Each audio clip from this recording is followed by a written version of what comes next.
গতকালকে রাতে আমাদের অনেক শঙ্কায় কেটেছে, অনেক ধরনের তথ্য আমরা পেয়েছি যার অনেকগুলো পরে সঠিক প্রমাণিত হয়নি। এমন একটা ধারণা আমাদের দেওয়ার চেষ্টা করা হয়েছে যে শেখ হাসিনা চলে যাওয়ার পরে এবং সেনাবাহিনী যদি সেভাবে মাঠে না থাকে তাহলে দেশটা রসাতলে যাবে। আমি সবাইকে অনুরোধ করবো আজকে ঢাকা শহরে এসে দেখে যান। আমরা যেটা পারিনি, দিনের পর দিন ঢাকায় ট্রাফিক ব্যবস্থায় চূড়ান্ত অব্যবস্থাপনা হয়েছে, মানুষ হয়রানি হয়েছেন, ঘুষ দিতে হয়েছে পদে পদে।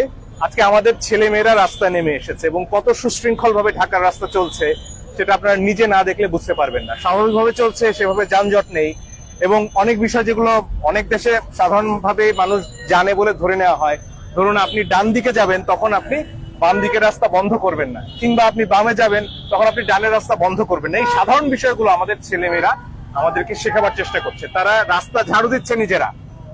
আমাদের বড়দের একটু বোধহয় লজ্জা থাকা উচিত, তাদের পাশে এসে আমরা দাঁড়াই, আমাদের শহর আমাদের দেশ আমরা পরিষ্কার করি, নোংরা না করি, সুশৃঙ্খল থাকার চেষ্টা করি, তাদেরকে সাহায্য করি। যাদের উপর হামলা করার চেষ্টা করা হচ্ছে অনেক জায়গায়, মন্দিরগুলোতে মাদ্রাসার ভাইয়েরা এসে সারা রাত জেগে পাহারা দিয়েছে। আশেপাশের মানুষ আপনারা সবাই এগিয়ে আসুন, আমাদের এই ছোট ছেলে মেয়েদের কষ্টটা একটু লাঘব করুন, আমরাই পারবো আমাদের দেশটাকে নতুন করে করতে। আপু, তোমার পরিচয় একটু বলবে, কি করছিলে তোমরা আজকে সারাদিন? আমি সাবিনা, আমি একজন ভার্সিটির স্টুডেন্ট, ইউল্যাবের স্টুডেন্ট। আমরা সকাল থেকে সংসদে গেছি। ফার্স্ট অফ অল সেখানে আমরা ঝাড়ু দিয়েছি। সেখানে এগুলো আমাদের রাষ্ট্রীয় সম্পদ, এগুলো আমাদের রক্ষা করা আমাদের দায়িত্ব, এগুলো পরিষ্কার করা আমাদের দায়িত্ব, আমাদের কর্তব্য। দেশের আইন মানা আমাদের কর্তব্য, এগুলো আমাদের কর্তব্যের মধ্যে পড়ে।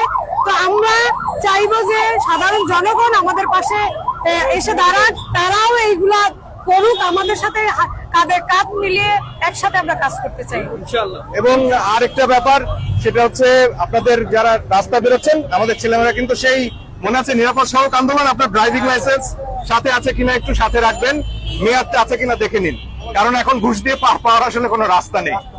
রাস্তায় জেব্রা ক্রসিং গুলো আছে, জেব্রা ক্রসিং এর আগে গাড়ি থামাতে হবে, জেব্রা ক্রসিং বন্ধ করা যাবে না।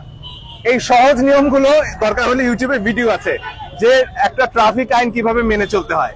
ট্রাফিক আইন মেনে চলুন, আমাদের বাচ্চারা যা করছে তাকে সাহায্য করুন। ঢাকা স্বাভাবিক হয়ে আসছে, আরো স্বাভাবিক হবে। এবং কিছু প্রশ্ন যাচ্ছে, আমি জানি না গণভবনের যে বড় ফটক রয়েছে ওটা আসলে একটা ট্যাঙ্ক দিয়ে ধাক্কা দিলে আসলে পড়ে যায় কিনা, সে গেট কেন খোলা ছিল, প্রতিরক্ষা মন্ত্রণালয়ে যে কাগজগুলো থাকে সেখানে কোন গোপন দলিল, আমি জানি না। এর আগে বাংলাদেশের কতজন প্রতিরক্ষা মন্ত্রণালয়ের কথা শুনেছেন, কিন্তু সেখানে ব্যাপক ভাঙচুর হয়ে গেছে শুনলাম।